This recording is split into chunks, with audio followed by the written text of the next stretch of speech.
Bapak Ibu jamaah subuh yang pasti diberkahi Allah. Keberkahan itu dalam bahasa Arab berarti ziyadatul khair, kebaikan yang berlimpah. Dan ambo orang Payakumbuh tapi baru sekali ke Lintau, jadi belum pernah mampir lewat Lintau. Alhamdulillah, dulu Tuanku Mudoho Syekh Burhan kami mengadakan daurah hadis di salah satu tempat di Agam. Tiba-tiba beliau hadir dari awal sampai akhir. Jarang-jarang tamatan luar negeri mau dengerin orang kayak saya. Ya. Saya nggak tahu ini beliau ini siapa. Tahu-tahu pertanyaannya itu isinya ngetes, ngecek ini orang ini siapa. Ternyata beliau ini kesepian, Bu. Bapak, beliau ini ahlu sunnah tapi kesepian, kayak berjuang sendiri. Kenapa? Kawan-kawan beliau sama-sama alumni tidak banyak yang mau menyuarakan apa yang diperjuangkannya, yaitu akidah ahlus sunnah wal jamaah, mazhab syafi'i, lalu tasawuf sunni, tasawuf yang ahlus sunnah wal jamaah. Semua tasawuf ahlus sunnah lah, ya. Dulu saya membawa kajian itu dengan hadis. Jadi karena basic kita hadis, meskipun juga saya ngambil kuliah yang kedua tentang akidah wa falsafah, tapi lebih lama ngaji hadisnya. Alhamdulillah rabbil alamin, dengan bimbingan beberapa masyayikh. Untuk pagi ini saya akan membawakan hujjah-hujjah, dalil-dalil ataupun penguatan terhadap apa yang Bapak Ibu amalkan selama ini. Bukan mencari pembenaran, tapi mengajak untuk memantapkan apa yang diamalkan, ya. Di banyak tempat sudah jarang zikir tahlil la ilaha illallah ba'da salat. Benar ya? Di sini saya terharulah tadi. Masih zikir ba'da salat la ilaha illallah. Dalam hadis yang riwayatnya hasan, kualitasnya bagus, Allah berfirman, jika hambaku berkata idza qala abdi la ilaha illallah, apabila hambaku mengatakan la ilaha illallah, maka aku menjawab, aku sambung, la ilaha illa ana. Betul, tidak ada yang berhak disembah kecuali aku. Itu makna dasar. Tergantung kualitas rohani seseorang, maknanya akan berkembang, naik. Terjemahan awal, tiada yang berhak disembah. Terjemahan yang lebih tinggi, tiada yang memberi rezeki kecuali Allah, tiada yang menyehatkan kecuali Allah, tiada yang menjamin kita, menjaga kita kecuali Allah. Suatu kali Al-Imam Abu Yazid Al-Bustami semasa dengan Imam Muslim wafat tahun 261 Hijriah, berarti sudah lewat 12 abad yang lalu. Abu Yazid ini bukan imam masjid, tapi jamaah paling depan. Ba'da salat subuh, zikirnya bukan cuma sejumlah yang tadi, zikirnya berlanjut sampai syuruk. Sedangkan tuanku Iman saat itu, dia seorang qadhi bergaji setiap bulan. Melihat Syekh Abu Yazid, Al-Imam Abu Yazid berzikir, gak berangkat ke ladang, gak pergi bekerja ke pasar, sang tuanku qadhi ngejek beliau. Apa kata si qadhi? Bayazid, gitu, pendek, panggilan pendeknya, ya Bayazid, bi ayyi syai'in taqutu hadzal sabah, dengan apakah engkau makan pada hari ini? Orang bekerja, engkau zikir di masjid. Beliau yang sedang asik berzikir langsung memandang kepada sang imam, kaget. Ini imam hafiz Quran, kok nggak percaya Allah maha memberi rezeki? Akhirnya beliau mengatakan, secara fikih ini sah, tapi secara hakikat sholat Anda batil, saya ulang lagi sholat. Jadi kalau mengikuti mazhab hakikat Bapak Ibu, gak kuat kita sholat. Bapak Ibu 1 detik lupa kepada Allah, sholatnya gak diterima, kan gawat. Tapi Allah kan maha pengertian. Makanya ba'da sholat, assalamualaikum, assalamualaikum, jangan langsung kabur, istighfar dulu, astagfirullah.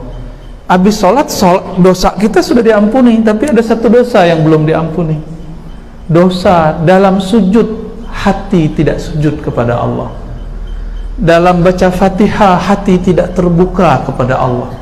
Dalam ruku, jiwa kita tidak tunduk kepada keagungan Allah. Itu yang harus diistighfarkan. Itu yang disebut zahir dan batin, sirran wa alaniyah. Istighfar dari sir yang tidak benar, sir rahasia yang tidak tunduk. Alaniyahnya seperti sujud, batinnya tidak sujud. Maka Al-Imam Abu Yazid langsung sholat subuh, diulang, i'adatus shalah namanya dalam fiqh. Jadi ahli-ahli qalbu itu kalau mengikuti kaedah qalbu, maka mereka akan berat. Dan amalannya Imam Abu Yazid, beliau itu jalan kaki ke semua masjid, dan masjid yang harus dikunjunginya 1000 masjid, dan harus sholat di situ minimal 2 rakaat. Dulu zaman-zaman bapak-bapak Saiswa, masjid-masjid jarang enggak? Jarang. Satu masjid ini, terus satu lagi masjid di mana gitu ya, negari mana gitu kan? Dan itu jalan kaki Pak, nggak pakai Innova kayak Tuan Komodo. Mau ganti ya? Jadi kita sudah enak nih zaman, pakai motor, masih jarang ke masjid. Imam Abu Yazid 1000 masjid jalan kaki.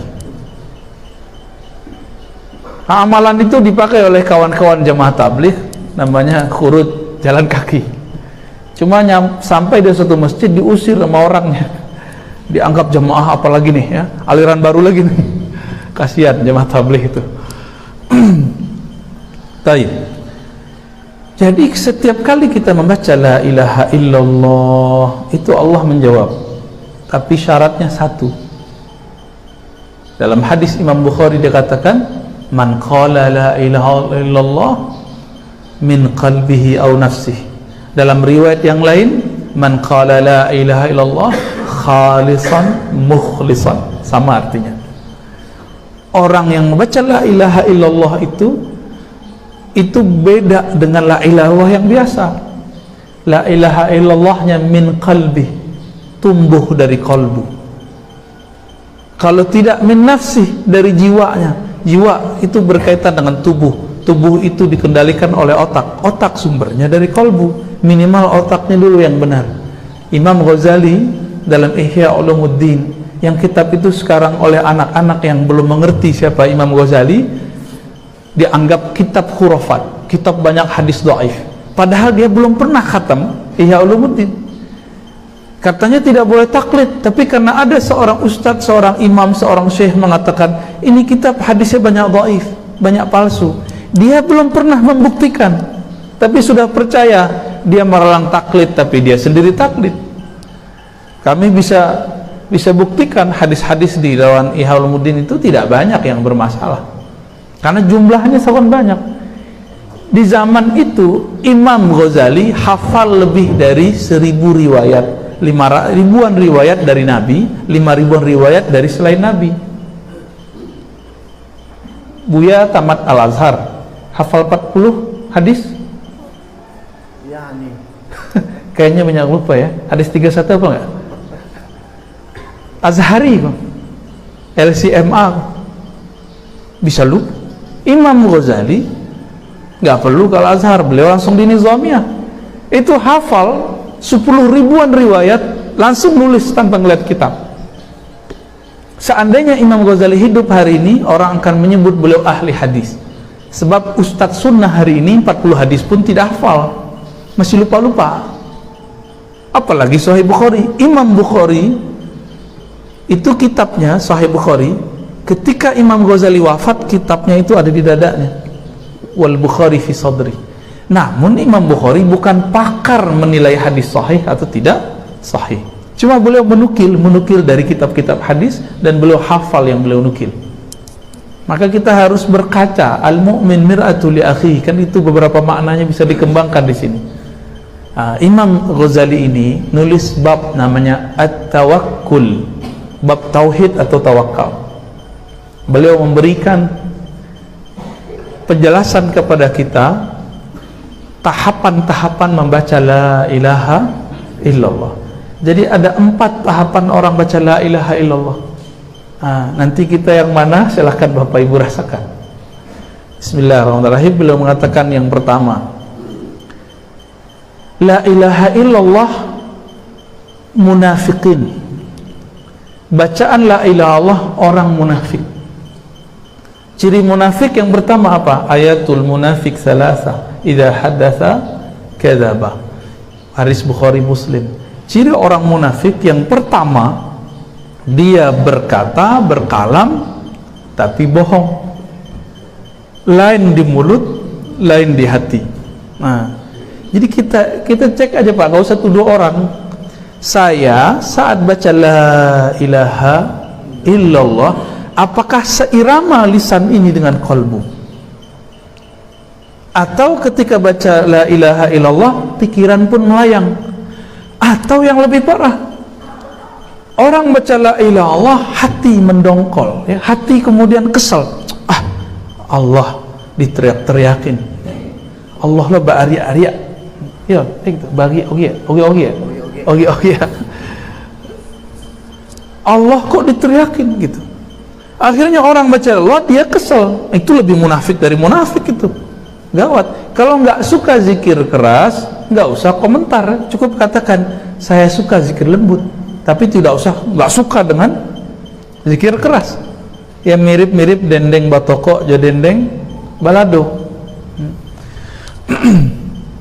Jadi ciri-ciri munafik pada diri kita, baca la ilaha illallah dengan lisan tapi tidak ada koneksi dalam diri, nggak ada kenikmatan dalam membacanya. Tapi kabar gembiranya ada level 2. Lidah membaca, pikiran sadar la ilaha illallah, ada kesadaran. Bisa jadi sadarnya, ya Allah, kok saya baca la ilah kok nggak ada nikmatnya. Itu udah sadar namanya. La ilaha illallah, orang kok nikmat situ, kok kami nggak tahu rasanya, ya Allah. Apa rahasia la ilaha illallah? Ada kesadaran itu sudah masuk level 2, mukmin. Jadi level kedua baca la ilaha illallah, level mukminun, level orang yang beriman. Dia mengatakan la ilaha illallah, qalbunya belum menikmati, tapi pikirannya sadar. Itulah yang disebut min nafsihi dalam hadis Imam Bukhari Kitabul Iman. Rato-rato kita zikir kayak gitu nggak? Ya, atau yang pertama Pak, dihitung-hitung aja. Seumur Bapak Ibu sekarang kok belum nikmat baca la ilaha illallah? Apa yang salah? Kalau diajak oleh seseorang makan apa yang lama di Lintau ya? Banyak nama masak. Durian. Bisa setengah jam nggak makan durian sambil ngobrol? Tahu-tahu habis, ya nak? Maka orang siko bakato. Afdalul fawaqih durian. Makanan buah yang paling lama, yang paling lezat adalah durian, ya nak? Jadi kalau nak suku durian tuh separuh dunia lah hilang. Tapi bagi ahli qalbu, afdalul zikri la ilaha illallah. Hadis Imam Tirmizi, hadisnya sahih. Imam Tirmizi itu murid Imam Bukhari, kawan Imam Muslim, kawan Abu Daud. Jadi imam-imam hebat itu Imam Tirmizi. Imam Tirmizi ini meriwayatkan Nabi bersabda, zikir yang paling afdal itu terjemahan harfiah. Kalau versi Ambo, afdalul zikr aladzul azkar. Zikir paling lezat itu adalah la ilaha illallah. Kenapa tidak lezat? Ketika kita mengatakan la ilaha illallah, belum sampai selesai Allah menjawab, sadaqta la ilaha illa ana, engkau benar, tiada yang berhak disembah kecuali aku. Minimal level 2 lah ya Bapak Ibu ya. Tapi mau sampai mati begitu ya, mau sampai mati begitu, mau sampai mati makanan yang dimakan tidak nikmat, mau. Betapa tidak adilnya manusia zaman sekarang, bahkan dari dulu disebut zaluman oleh Allah, zalim kepada dalam dirinya, jahulan, jahil, betapa jahilnya dia. Makan, ada rumah makan nih enak, lezat, di tempat yang jauh dia kejar. Tapi ada guru yang bisa menghidangkan makanan kolbu terlezat, dia tidak pernah kunjungi. Mati baru berkalam, ya Allah, la meninggal Abu Yawa, kami ingin mengaji ke beliau. Gombal, tahu gombal? Orang-orang begini akan begitu terus. Nanti ada ulama lagi, oh Rasulullah, nunggu mati dulu baru ngomong begitu. Tapi orang-orang yang sudah merasakan nikmatnya la ilaha illallah, apa kata Imam Yahya bin Mu'az Ar-Razi, salah satu imam salafus saleh. Jadi salaf itu bukan nganyala-nyalain orang mulu Pak, beda-beda orang mulu. Salaf itu ngomong la ilaha illallah. Yahya bin Mu'az Ar-Razi mengatakan, orang-orang yang percaya kepada Allah, kenal kepada Allah, akan mencium harumnya kalimah itu dari wali-wali Allah. Kalau betul kolbu kita ini beres, maka penciuman dalam kolbu itu bisa mencium siapa saja yang kalimah la ilaha illallah itu subur dalam kolbunya. Oleh karena itu, wali-wali Allah pun, walaupun dia bersembunyi di tempat yang gelap, bersembunyi di pelosok, menyamar jadi manusia biasa, bekerja seperti orang biasa, tapi bisa dikenali oleh orang-orang yang sudah menikmati baca la ilaha illallah. Itulah kalam Yahya ibn Mu'az Ar-Razi. Jadi ilmu kewalian itu puncaknya di la ilaha illallah. Nanti setelah itu unlimited, Allah akan berikan ilmu yang tiada batas, dan itu harum ya, yashummuhu ahluhu. Orang yang ahli dalam zikir itu akan mampu menciumnya, dia akan mengejarnya sampai ketemu. Maka dulu salah satu kemuliaan orang-orang Lintau, ada ayahanda beliau, Abu Ya Syekh Haji Bashir An-Naqsyabandi. Beliau buka dulu tempat iktikaf khalwat suluk ya. Itu surau suluk mungkin sudah antum lah yang hidup pintar ya. Ya mungkin sudah stagnan karena beliau wafat. Semoga nanti anak dan murid-muridnya melanjutkannya, supaya kehariman itu dicium kembali oleh orang-orang yang mengerti la ilaha illallah ya.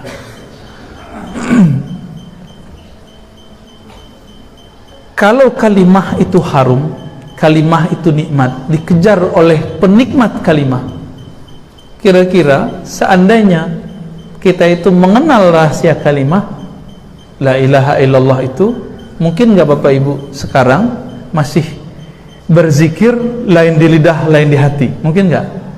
Gak mungkin. Bapak Ibu, kalau kita sakit demam, makanan yang nikmat jadi nikmat gak? Kita sakit nih, demam, makanan paling nikmat misalnya apa tadi? Durian. Mencium bau durian itu mau muntah atau malah mau makan lagi demam? Mau muntah. Maka orang-orang yang di kolbunya ada penyakit, fi qulubihim maradun, di dalam kolbunya ada penyakit, ketika mencium harumnya la ilaha illallah, dia kabur dan mengatakan sok suci, ahlul bid'ah, jahil. Syukur-syukur nggak finnar kan, masuk neraka. Ya, zindiq. Waduh, masya Allah. Dulu ada Imam Muhammad Bahauddin Shah Naqsyaband. Kami pernah berziarah ke Uzbekistan kota Bukhara, kotanya Imam Bukhari. Kami berziarah ke Imam Bukhari di kota Samarkand. Beliau Bukhara tapi wafatnya di Samarkand. Sedangkan Imam Muhammad Bahauddin Shah Naqsyaband, beliau ini di kota Bukhara. Kami berziarah. Di saat ziarah itu kami membaca satu kisah beliau ditulis oleh Syekh Muhammad Amin Al-Qurdi. Ya, antum pernah ziarah ya? Syekh Muhammad Amin Al-Qurdi di Mesir? Tanwirul Qulub? Belum pernah ya? Ibn Athaillah. Jauh-jauh ke Mesir nggak ziarah ke Muhammad Amin Al-Qurdi? Sama muridnya Ketemu? muridnya Hijaz. Fatih Hijazi, Syekhul Lughawi ya.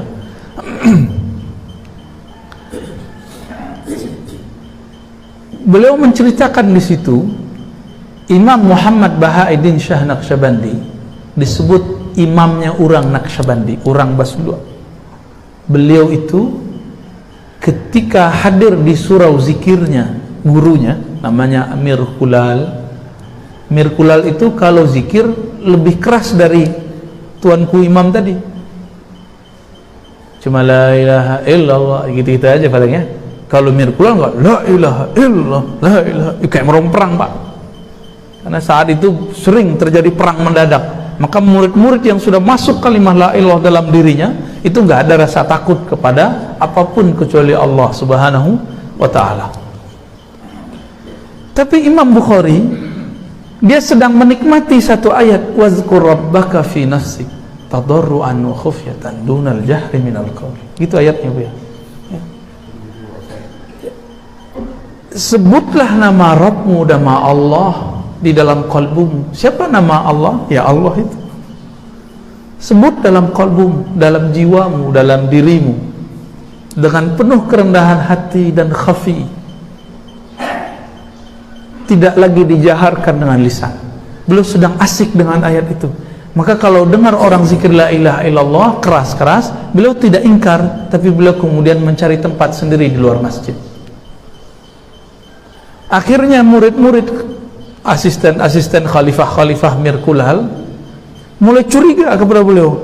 Jangan-jangan ini orang-orang, kalau sekarang apa ya? Apa sebutannya, Ustaz? Oh, enggak sunnah itu gitu ya. Dilaporkanlah bahwa Imam Muhammad Bahauddin masih muda kepada gurunya oleh murid-murid tua. Tuan guru Mir Kulal ada murid kurang ajar namanya Bahauddin. Tuan guru imam berzikir, beliau kabur. Mir Kulal kira-kira marah nggak? Malah senyum. Kalian nggak tahu siapa Muhammad Bahauddin Shah Naqsyaband. Beliau itu sedang asik dengan ayat wazkur rabbaka fi nafsik. Sebut nama Allah dalam dirimu, tidak lagi dijaharkan dengan kalam. Bingung murid-muridnya. Harapan si murid Muhammad Bahauddin Shah Naqsyabandi di sidang, tapi bukan di sidang, Pak, malah dipuji. Bahkan Mir Kulal mengatakan nanti yang melanjutkan aku dia. Dan betul lah, sanad zikir qalbu, zikir khafi, zikir dari dalam diri, dipejamkan mata, dikunci lidah, mata menunduk, kepala menunduk, itu kemudian disebut dengan Thariqah Naqsyabandiyah sampai ke negeri Lintau, sampai ke Batu Sangka, dan yang membawa itu Syekh Ismail Simabuh ke Tanah Datar. Malam tadi kami membahas itu. Dan Syekh Abdurrahman Kumango, bedanya orang kok zikir keras sama zikir lembut. Di Jauh Syekh Muhammad Jamil Jauh, kemudian Syekh Zakaria Labai, Sati masih banyak ya. Di sekitar Lintau nya kalau kita cek dulu banyak surau-surau suluk. Itu dibawa dari sana tuh dulu ya. Berkembang sampai ke India, sampai ke mana, sampai ke Mekah, Jabal Abi Kubais, dan berkembang sampai ke negeri kita. Zikirnya lembut. Makanya orang suluk itu kalau zikir bukan zikir ba'da sholat itu yang mereka amalkan, itu zikir harian seperti di sini. Zikir mereka, kepala ditutup, mata dipejam, lidah dikunci, kalbulah yang menyebut, tasbih berjalan ya. Adapun zikir ba'da sholat la ilaha illallah itu zikir harian, bukan zikir Naqsyabandi ya. Oleh karena itu Bapak Ibu yang bukan Allah, kami berharap semoga ke depan tambah pede dalam berzikir, nggak usah mikir lagi ya. Maqam ketiga, orang yang baca la ilaha illallah, maqamnya sudah mukhlisin. Istilahnya dari hadis, tapi Imam Ghazali menyebut dengan istilah lain, mukhlisin yang sudah mulai melepas siapapun tempat dia bergantung kecuali Allah.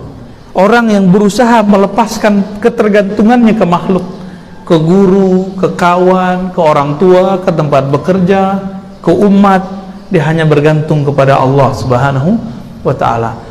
Dan dimaknai la fa'ila illallah, tiada yang berbuat kecuali Allah. Itulah makna yang tadi. Inilah yang lezat. Tiada yang memberi rezeki kecuali Allah. Tiada yang menghidup mematikan kecuali Allah. Ada orang tidak menginginkan anak, tapi Allah kasih anak. Ada orang menginginkan anak bertahun-tahun, Allah belum izin kasih anak. Suka-suka Allah. Ada orang ingin dapat kerjaan A, tapi dikasih pekerjaan B. Suka-suka Allah. La ilaha illallah. Dulu waktu kami masih remaja, umur 14 atau 15 tahun, 13 tahun lah ya, datang ke tuan guru kami, Syekh Hasan Basri, kawan dari Syekh Bashir, orang Lintau, beliau orang Piladang ya, kami suka menyebut nama beliau. Maulana Syekh Hasan Basri ini biasanya kami ngaji hari Selasa malam, hari Selasa malam Rabu. Pada malam itu nggak ada yang datang kecuali saya dan ayahanda. Lalu beliau memimpin sholat, saya azan, qomat, lalu beliau memimpin sholat di rumahnya.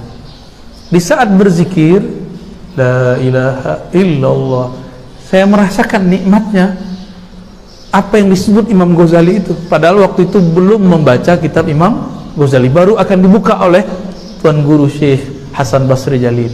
Apa makna yang muncul?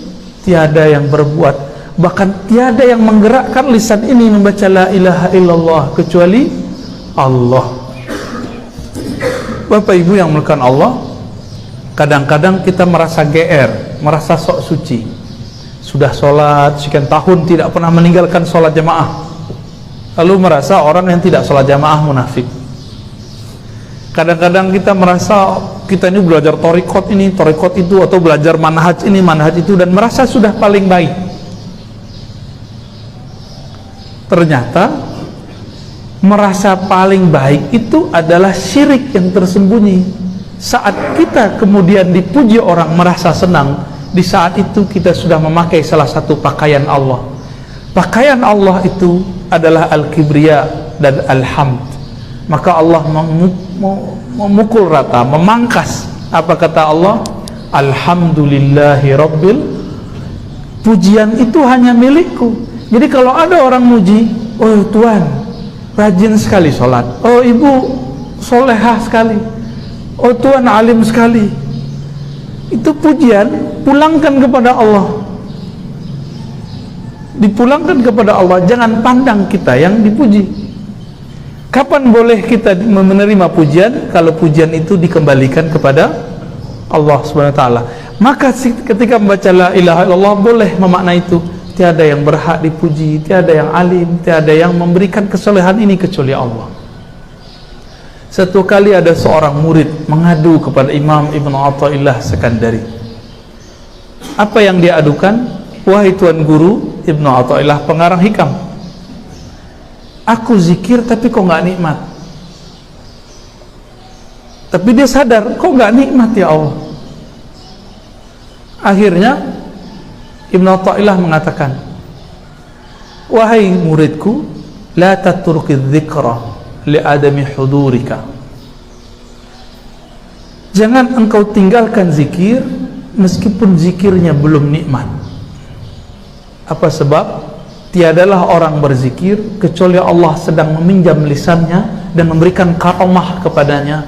Ketika semua lisan bergunjing, semua lisan merendahkan, semua lisan membicarakan selain Allah, lisan kamu membaca kalimah yang beratnya lebih berat dari langit dan bumi. Syukurnya alhamdulillah Bapak Ibu, kita tidak melihat rahasia la ilaha illallah. Kalau Bapak Ibu dikasih lihat baca la ilaha illallah, itu nggak kuat Pak, bisa pingsan-pingsan, bisa mati mendadak. Maka disebut dulu banyak orang fana ketika baca la ilaha illallah, karam dalam kalimat. Banyak dari dulu, banyak yang meninggal lagi lah baca la ilaha illallah. Kawan kami, sahabat kami, secara umur senior tapi secara ngaji dulu barengan, kita ngaji kemana-mana ya. Dulu nama beliau yang dari Koto Panjang ya, Buya siapa dulu? Malin Putih, Mursyid Tarekat Naqsyabandiyah, Mursyid Tuan Syekh muda ya. Kami pernah datang sekali ke suraunya, diundang ceramah. Beliau itu ingin menunjukkan kepada murid, begini loh cara baca la ilaha illallah. Keasikan saat asik itu, ruhnya lebih suka bersama yang punya nama Allah daripada tubuh yang membaca. Maka berpisahlah nyawa dengan badan. Saat beliau baca la ilaha illallah, Allah panggil dengan terhormat. Betapa indahnya meninggal saat seperti itu ya. Orang begitu masih dianggap sesat Bapak Ibu ya, videonya banyak ya waktu itu ya. Kami terharulah, ya Rabb, inilah permintaan beliau. Ternyata beliau ini dan kawan-kawan setiap 1 bulan itu ada 2 kali buat khataman la ilaha illallah 70.000, pindah-pindah surau masjid. Dan zikirnya versi Nirkulal, bukan versi Bahauddin Shah Naqsyabandi. Zikir ikhlas, la ilaha illallah. Dan yang hadir lebih banyak dari ini Bapak Ibu. Zikir semalam dibagi-bagi, kira-kira di 1 orang 1.000. Kalau 70 orang sudah 70.000. Maka mereka zikir malam itu masing-masing 10.000.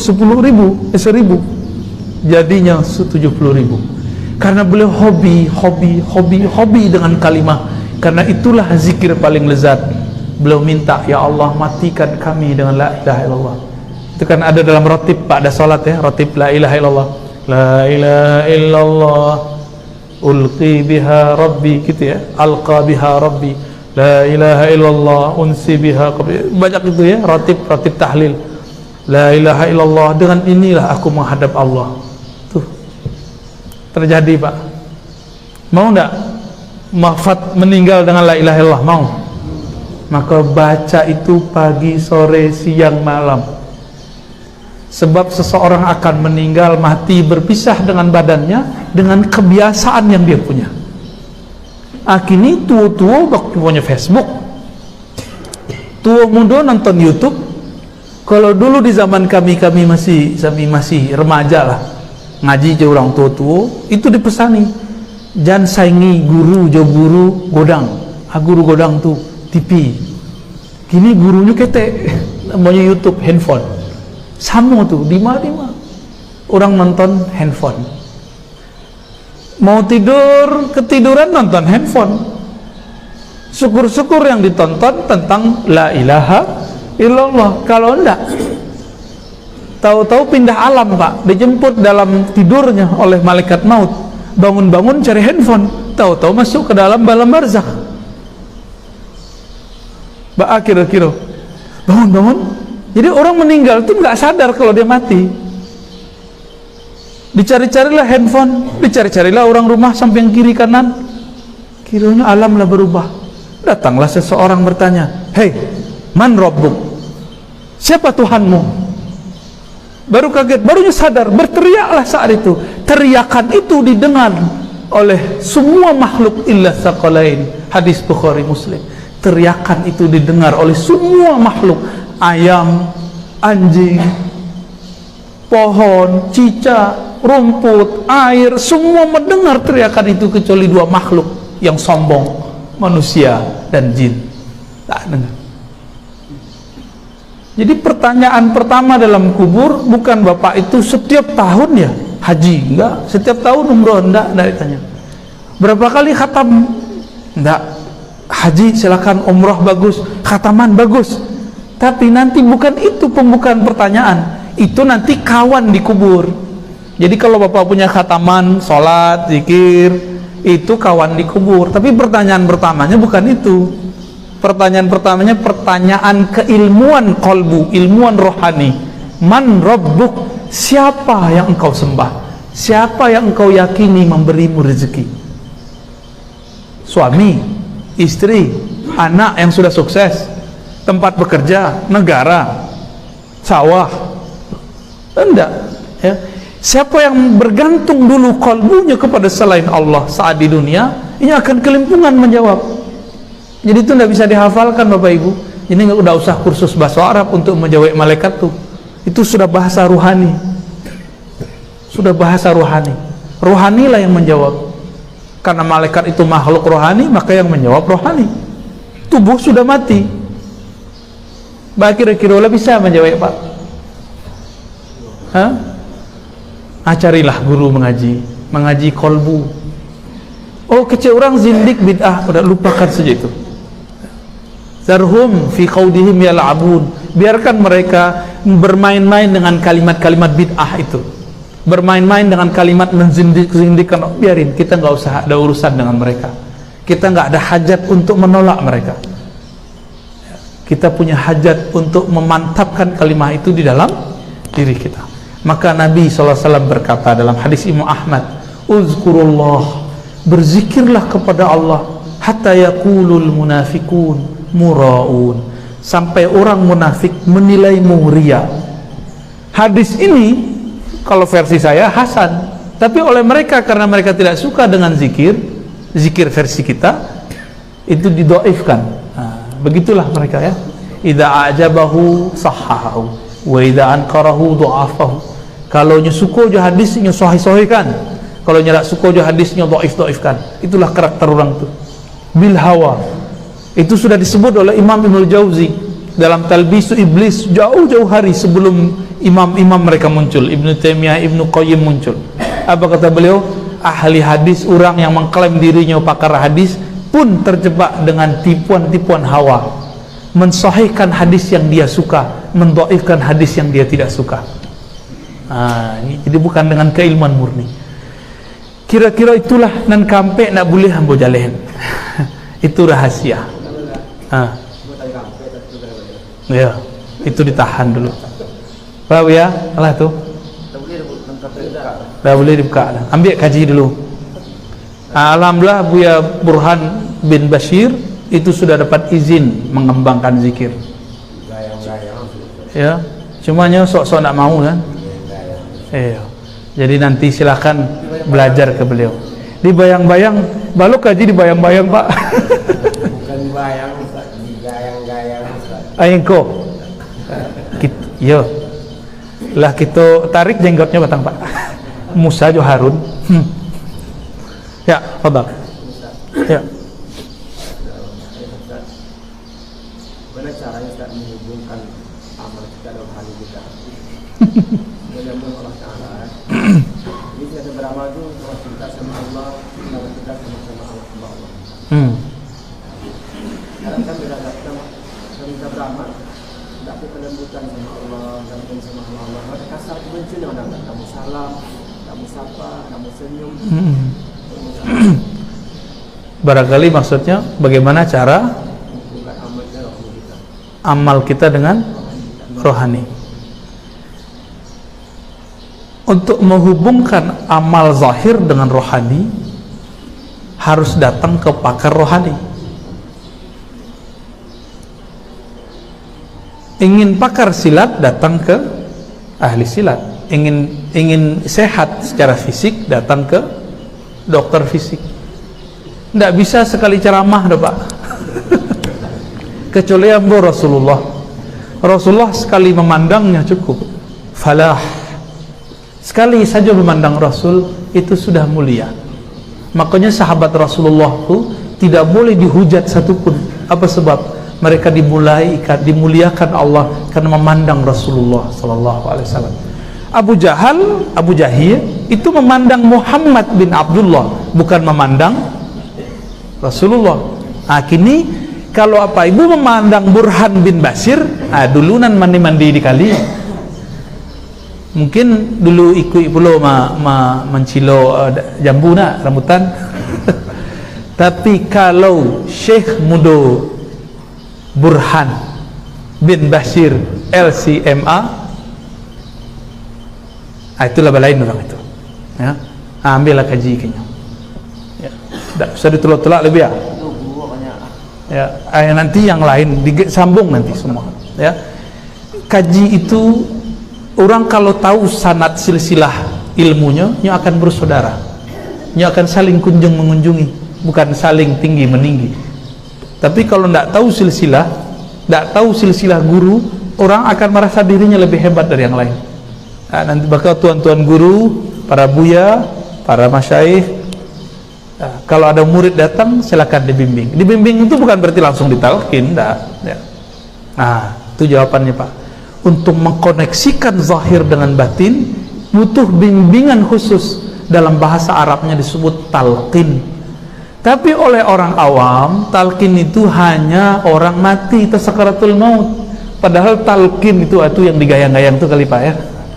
Talqin itu adalah bimbingan seorang ayah rohani atau guru rohani menyuapi makanan kepada murid rohaninya, disuokkan itu kalimah ke dalam kalbunya, dibimbing masuk.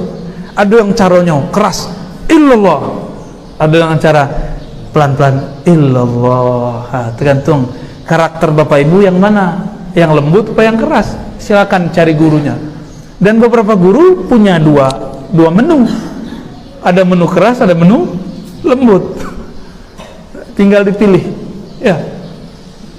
Jadi cara menghubungkan talqin, makanya dalam Sirril Asrar yang dinisbatkan ke Imam Al-Qurani atau Al-Jilani, jadi itu diperdebatkan nisbat kitab itu, beliau mengatakan semak belukar yang ada dalam pikiran dan kalbumu itu bisa dipangkas ketika si guru membimbing. Jadi talqin itu seperti sabi yang bisa memangkas rumput sehingga jalan terbuka. Oh, tarang pengenadanya. Kalimahnya sama, la ilaha illallah. Tapi ketika si ahlinya yang menghantarkan kalimah masuk ke kalbu, langsung Pak hidup tuh di dalam. Aslinya kalbu kita itu dia tidak mau kecuali nama Allah. Makanya Allah beri batasan, ala bidzikrillah tatmainnul qulub. Hei, ketahuilah itu arti Allah. Bizikrillah, hanya dengan menyebut nama Allah. Siapa nama Allah? Ya Allah itu. Hanya dengan menyebut nama Allah, kalbu menjadi damai dan tenang.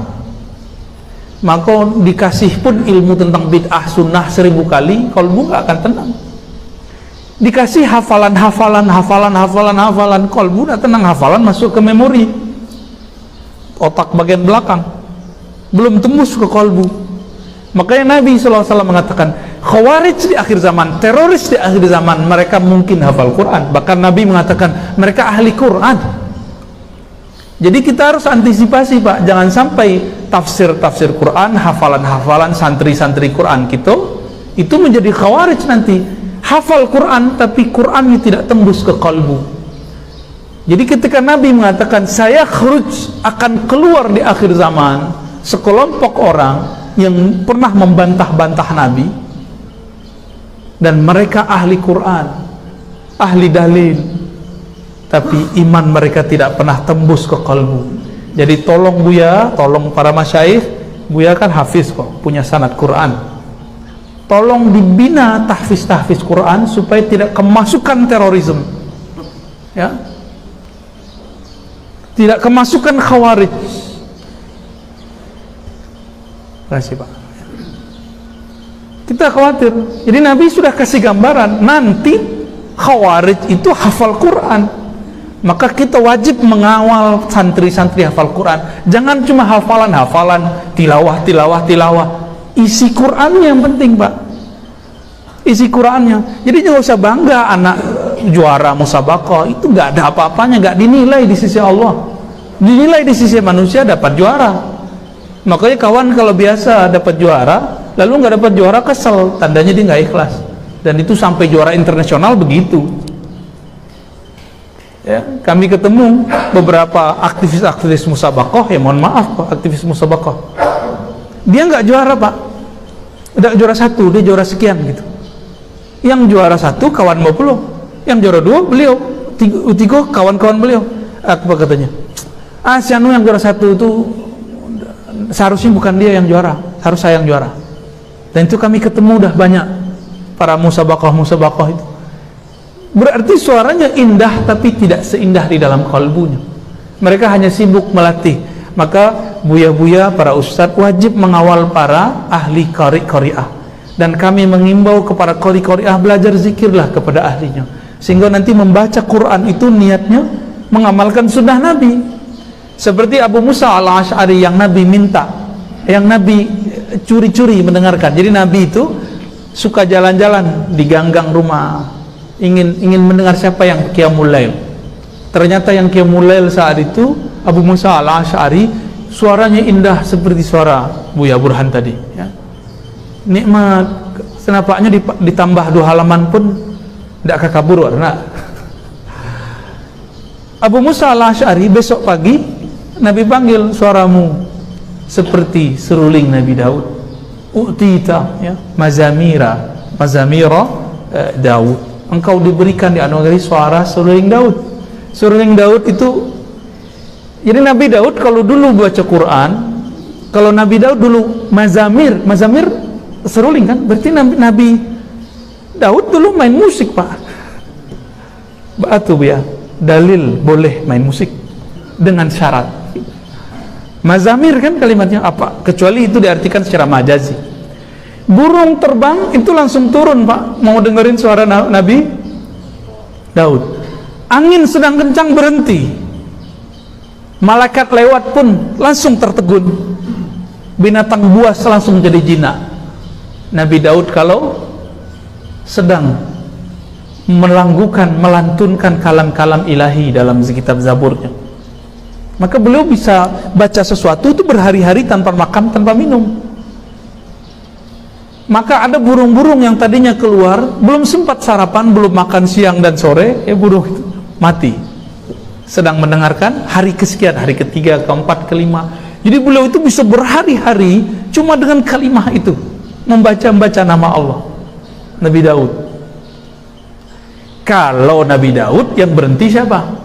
Burung, angin, binatang buas, binatang ternak, binatang jinak.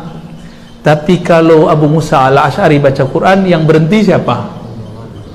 Sayyidul awwalin wal akhirin, penghulu alam semesta, karena dialah alam ini dapat berkah, Nabi Yuna Muhammad sallallahu alaihi wasallam. Maka Abu Musa al-Ash'ari pewaris ruhnya Nabi Daud. Abu Musa al-Ash'ari itu bisa membuat seorang nabi berhenti.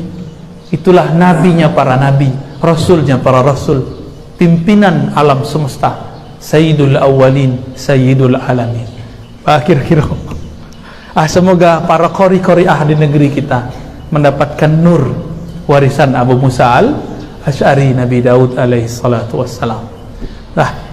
Tapi ya buyalah tanya kamu. Ustaz nanti sila dia tuh. Yang awalnya Ustaz tadi zikir itu ada 4. Yang baru Ustaz terangkan dulu 2, yang 2 lagi 3. Yang kami jelaskan 3, tapi yang keempat rahasia.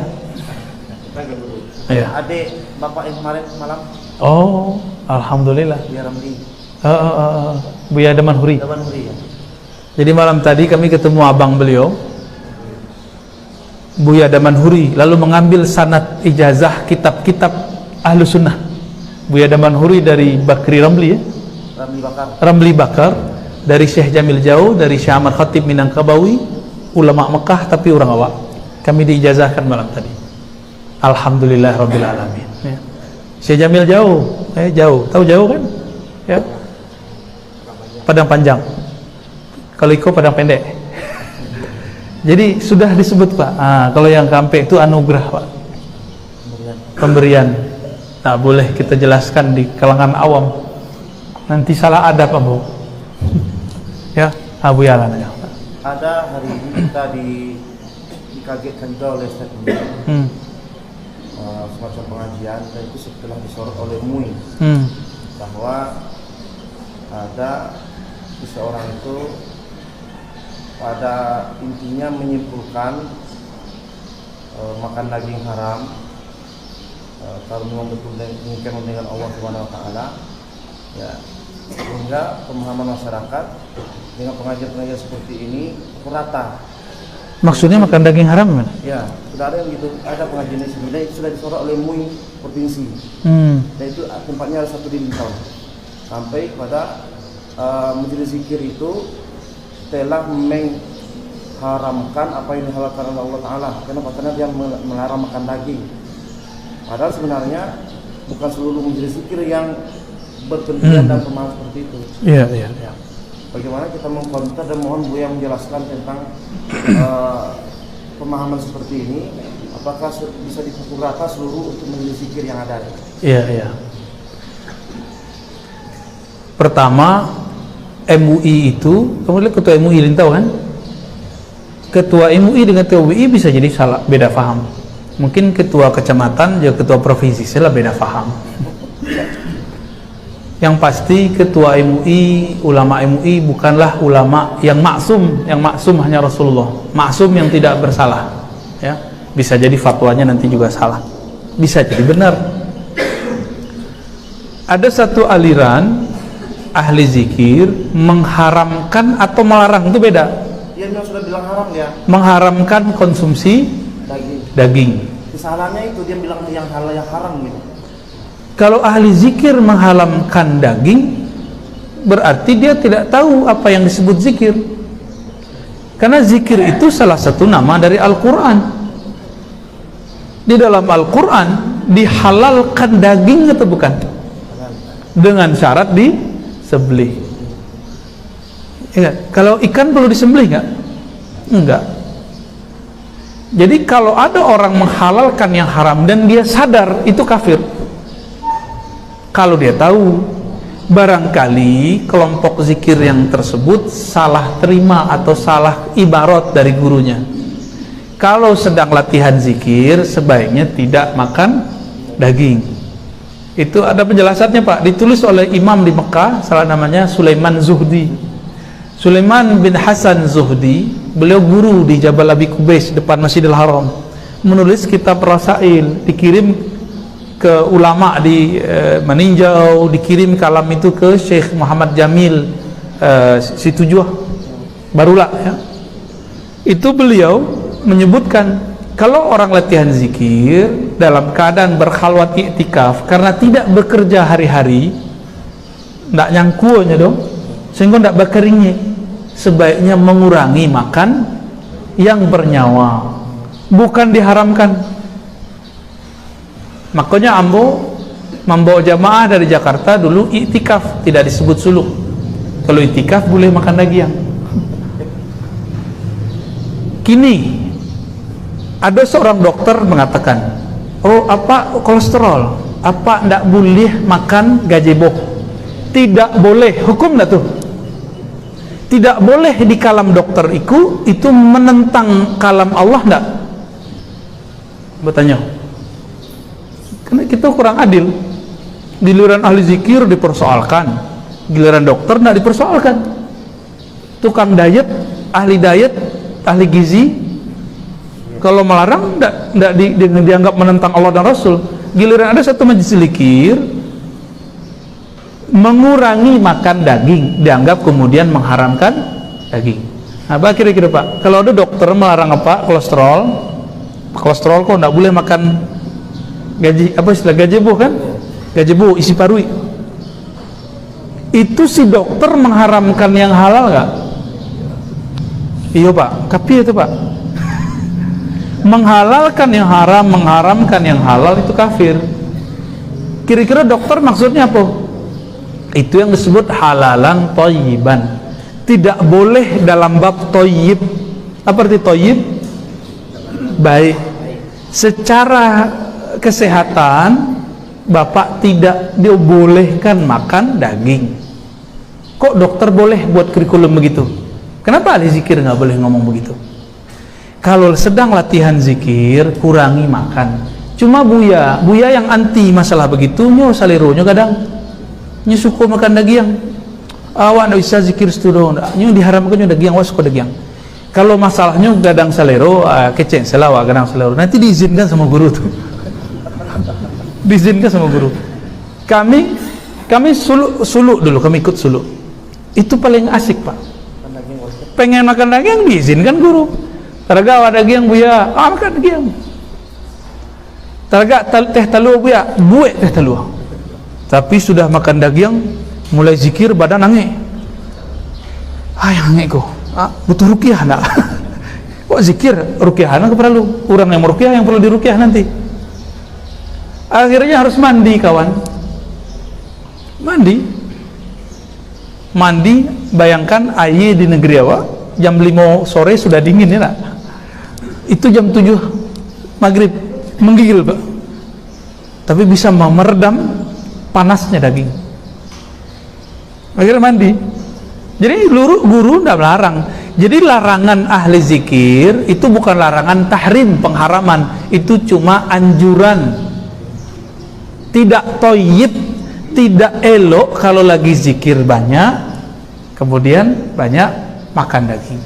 Syekh Sulaiman bin Hasan Az-Zuhdi, beliau mengatakan dianjurkan di hari ke-20 makan daging. Itu di Mekah tuh Pak kalamnya.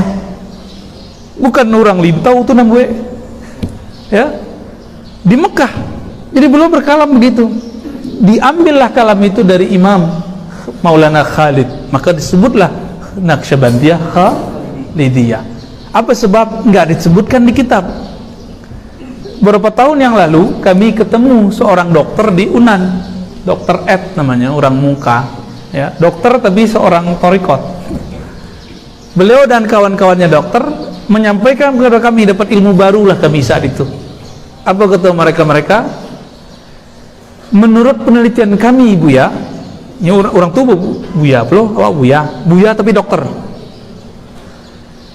Kalau seseorang tidak makan daging selama 20 hari, maka nanti nutrisi yang ada, daging yang tersimpan, nutrisi daging yang tersimpan, yang hewani ada nabati, ya nak?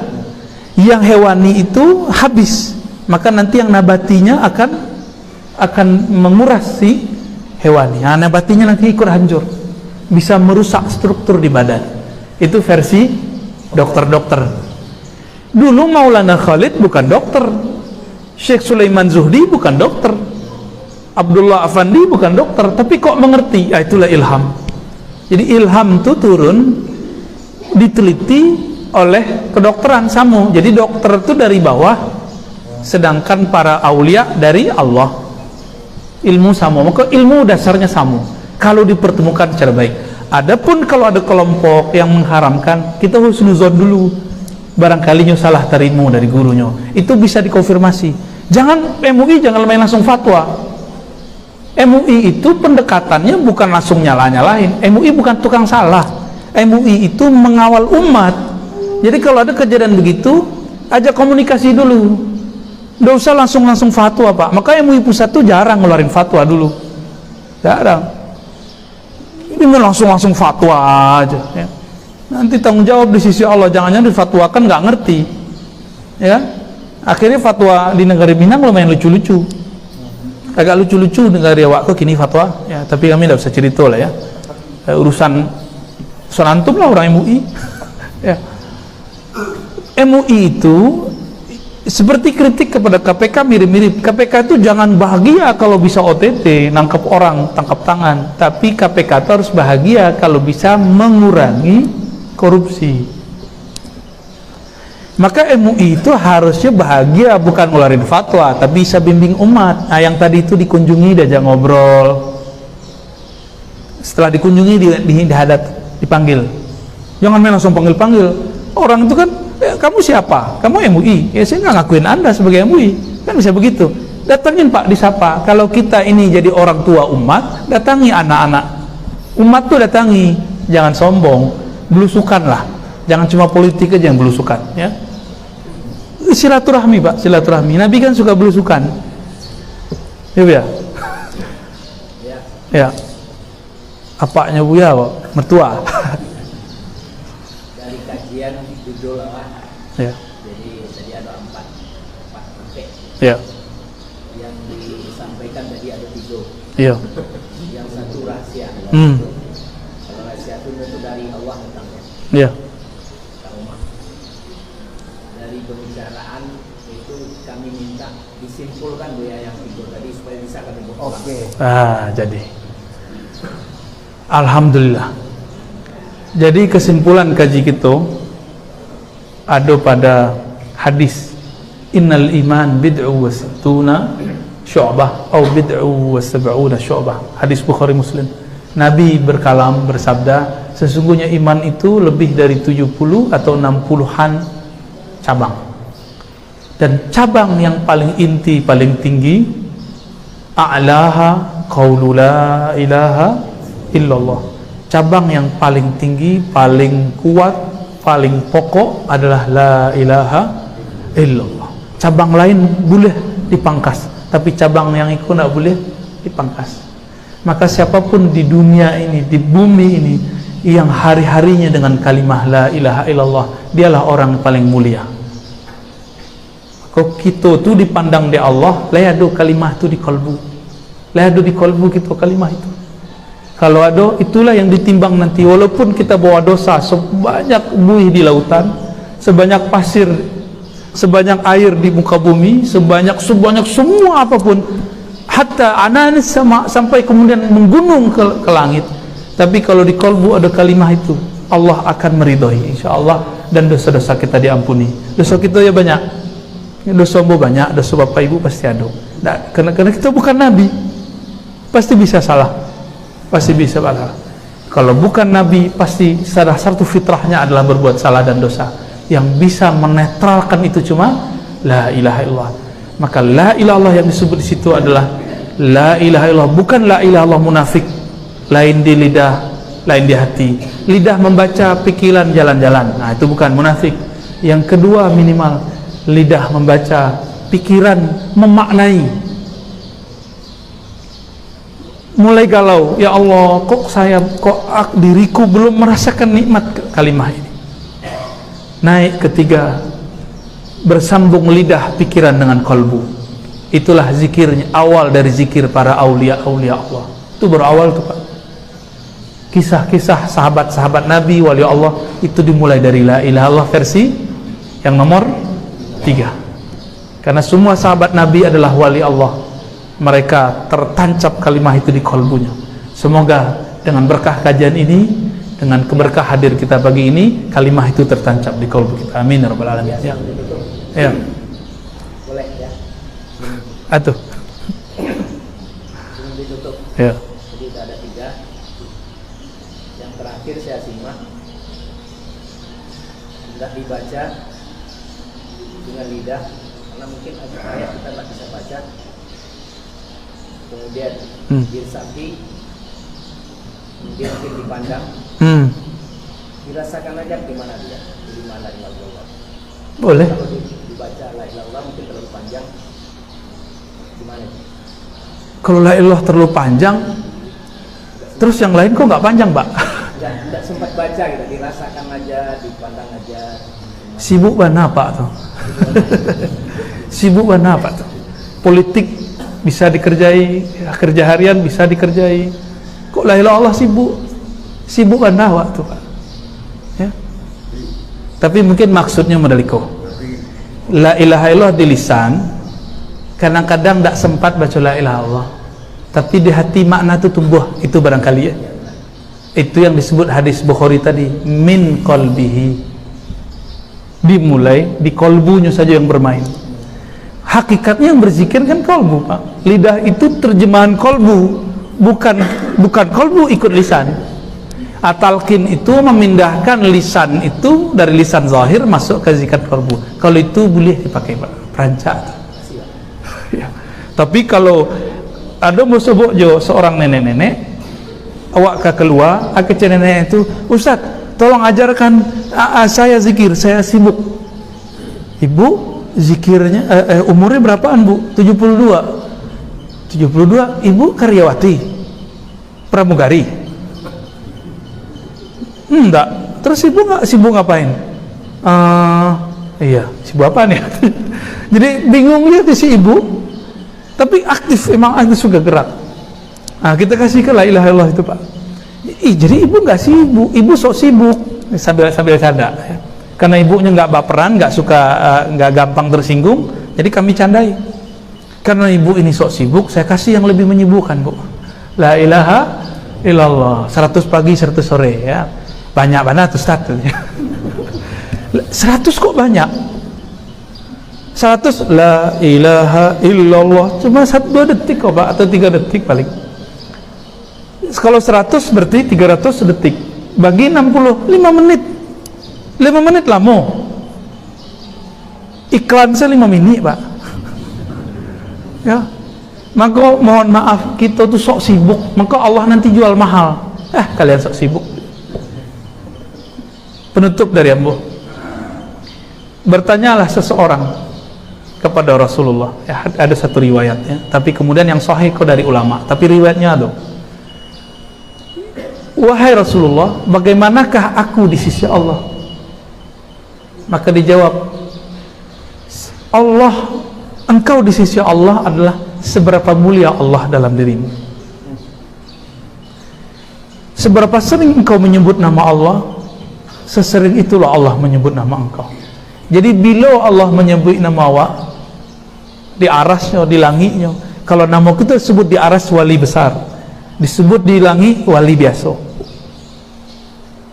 Nabi Muhammad tembus sampai ke aras karena beliau Sayyidul Awalin wal Akhirin, penghulu alam semesta. Tembus, Pak, sampai puncak aras. Beliau sholat di situ. Namanya disebut-sebut di situ. Jadi kesempurnaan aras ketika Nabi sholat di situ. Itulah Ar-Rahman alal arsis tawa, terwujud. Sebab Rahman Allah itu ada di kalbu Nabi. Sifat Rahmaniyah Allah itu terpancar di kalbu Nabi. Maka Nabi tidak pernah benci orang. Nabi nggak pernah benci orang kecuali Allah suruh benci. Tapi bencinya Nabi sayang. Nabi benci itu sayang, Pak. Berangnya Nabi itu sayang.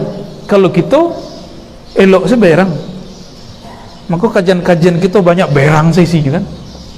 Menggebrak-gebrak meja, hantam sini, hantam situ, kritik sini, kritik situ, lupa dengan diri sendiri.